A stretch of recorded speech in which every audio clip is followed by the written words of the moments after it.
এক গ্রামে বাস করত রিঙ্কু এবং টিঙ্কু। তারা দুজন ছিল খুব ভালো বন্ধু। তাদের বন্ধুত্ব ছিল পুরো গ্রামে বিখ্যাত। একসাথে খেলাধুলো করা থেকে শুরু করে একসাথে স্কুলে যাওয়া সব কিছুতেই তারা ছিল মানিকজোড়। তবে তাদের মধ্যে একটা বড় পার্থক্য ছিল। রিঙ্কু ছিল পড়ালেখায় খুব ভালো। ক্লাসের পরীক্ষায় সে সব সময় প্রথম স্থান অধিকার করত। শিক্ষকেরা তাকে খুব ভালোবাসতেন এবং তার উদাহরণ দিয়ে অন্য ছাত্রদের পড়ালেখায় উৎসাহিত করতেন। অন্যদিকে টিঙ্কু পড়ালেখায় ততটা ভালো ছিল না। সে বই নিয়ে বসে থাকতে পছন্দ করত না, বরং তার প্রিয় কাজ ছিল মাঠে গিয়ে ফুটবল খেলা বা নদীতে মাছ ধরা। প্রথম প্রথম টিঙ্কুর কাছে রিঙ্কুর এই সাফল্য স্বাভাবিক মনে হলেও ধীরে ধীরে তার মনে এক ধরনের ঈর্ষা জন্ম নিল। সে দেখত রিঙ্কুকে সবই কত প্রশংসা করে, কিন্তু তার কথা কেউ তেমন বলে না। তার মনে হতো রিঙ্কু যেন সব আলো নিজের দিকে টেনে নিয়েছে। এই ঈর্ষা তাদের বন্ধুত্বের মাঝে একটা অদৃশ্য দেয়াল তৈরি করে দিল।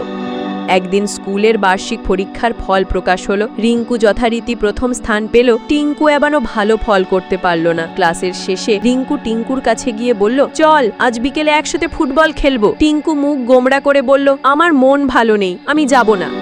রিঙ্কু অবাক হয়ে জানতে চাইল, কি হয়েছে তোর? তুই কি আমার উপর রেগে আছিস? আমাকে কিছু বলবি না? রিঙ্কুর আন্তরিকতায় টিঙ্কু আর নিজেকে ধরে রাখতে পারল না। তার চোখে পানি চলে এলো। সে বলল, রিঙ্কু, আমি তোর উপর রাগ করিনি। আসলে আমি তোর পড়ালেখায় ভালো করাটা সহ্য করতে পারি না। যখন দেখি সবাই শুধু তোর প্রশংসা করে, তখন আমার খুব কষ্ট হয়।